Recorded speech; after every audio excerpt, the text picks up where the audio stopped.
Hey everybody, I wanted to do a video. This is Greg, donor offspring, 1954, conceived September 8th, born 9 months later in a Midwestern town in Nebraska.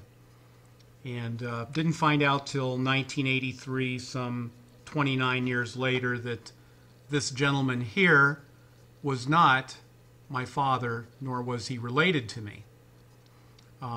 This is my mother here, and she was artificially inseminated.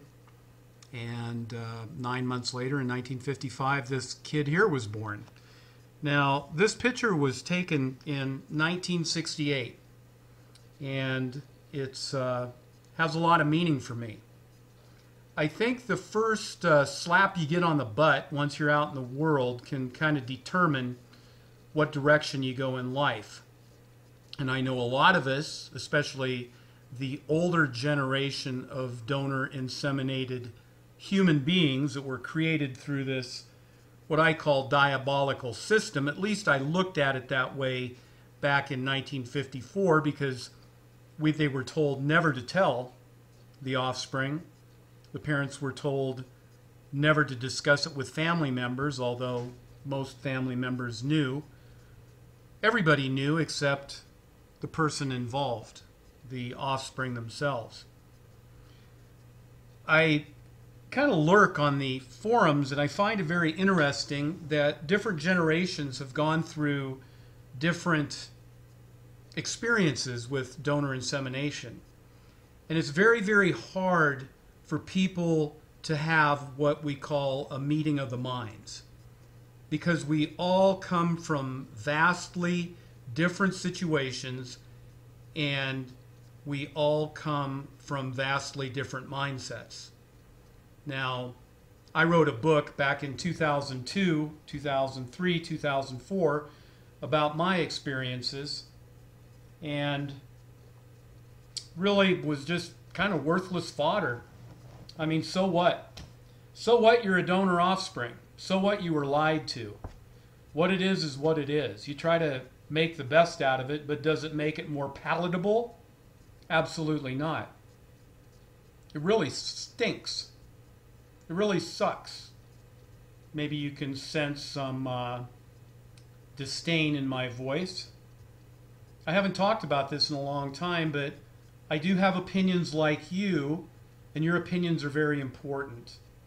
And your opinion should be respected, and my opinion should be respected, because we all come from a vastly different set of circumstances on one hand. But on the other hand, we're all brothers and sisters in this world.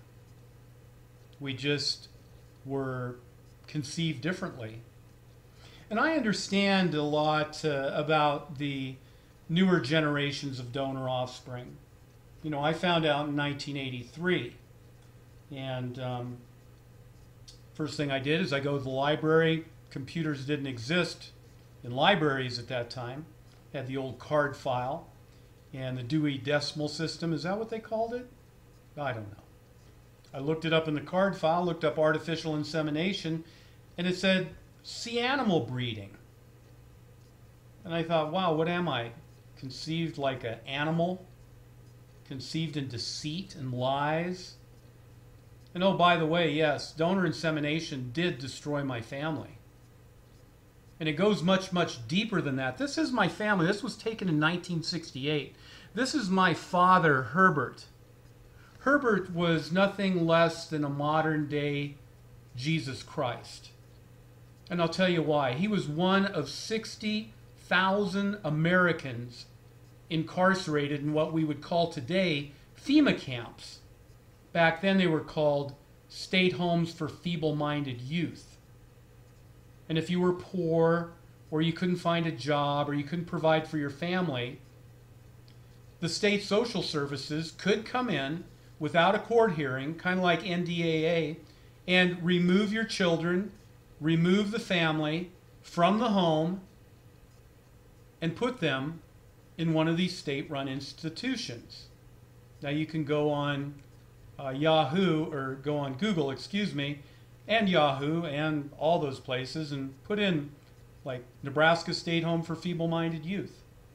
Well, my father was put in the Nebraska State Home for Feeble-Minded Youth, where he was eugenically sterilized. That's right. He was sterilized because they wanted more of the fit and less of the unfit. Now, I'm going to try to give you just a little brief education. This isn't my opinion. This is factual information that most people aren't even aware of. And in today's world, most people don't have the brain capacity to process what I'm saying and really use Common Core math to figure it out. Right. Well, my dad was a really great guy. He was just born on the wrong side of the tracks to an alcoholic father who beat him, and before he knew it, that same guy took him down to the Nebraska State Home for Feeble-Minded Youth, where he'd spend his next 13 years on a state-run work farm. I wanted to ask you a question. How old do you think this man is? This is my father. This is me. I'm 13 years old, 68, excuse me. This was taken at our church. Yeah, my mom forced us all to go to church. One of the best things I ever did. Tried to get some semblance in this insane world, even if it was down on my knees praying to God, trying to figure out what in the heck's going on. And I'm still down on my knees. I'm still praying to God. And I'm still trying to figure out what's going on. And the rabbit hole just gets deeper and deeper. But that's another whole story. This guy was a prince of a human being. You know, we all have our social fathers, the men who raised us. If you are a newer donor offspring, the chances of you knowing that that wasn't your father is pretty strong. But if you were a child of the 30s, 40s, 50s, and 60s, of course you were told to lie. And my doctor told this lady to lie and this guy to lie to me. And it really broke up this family. But I will say this, my father never abused me. He was always very proud of me because he never thought he could have a son. I was the biggest blessing that he ever received, and I was the biggest blessing to this lady here, and these two young children here were a tremendous blessing to all of us. These are my sisters. This is Lisa, 3 years old, and Jody, 2 years old. Now I'm going to tell you how old my dad is. This will blow you away. He's 44 years old. And my mother in this picture is 39 years old.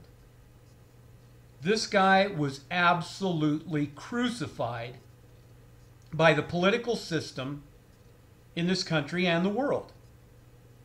And there's a whole big movement behind eugenics. We know about positive eugenics and negative eugenics. And eugenics was a big thing back when artificial insemination in the day, the 40s, 50s, and 60s was a big thing. More of the fit, less of the unfit. And negative eugenics is like human sterilization.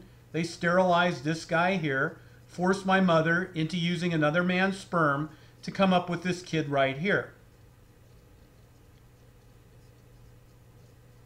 So, anyway, that's the end of part one. I'm going to tell you why in part two that these two little girls here ended up in our family. It's called social engineering, and I want to point out that my family is very, very special. And I definitely have been molded and shaped by my experiences of the last almost 60 years.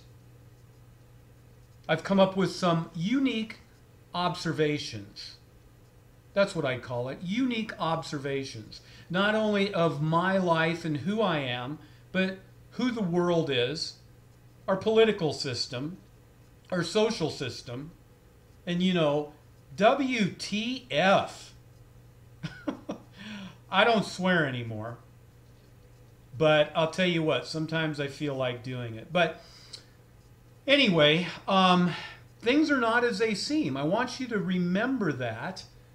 The things are never as they seem, and maybe it'll take an old yellowed photograph for you to realize it, or maybe you'll be down on your knees one night and have a genesis of the truth and the reality of how this world really, really works. Because I've figured it all out. I was forced into this hurricane of life that transported me into a place that I never would have imagined. and I'm going to share my story with you. So anyway, I appreciate all you guys out there giving your opinions, making yourself known. We're not all going to agree, but we can agree on one thing. What's right is right, and what's wrong is wrong. That's my autistic son calling me, and I'll be back.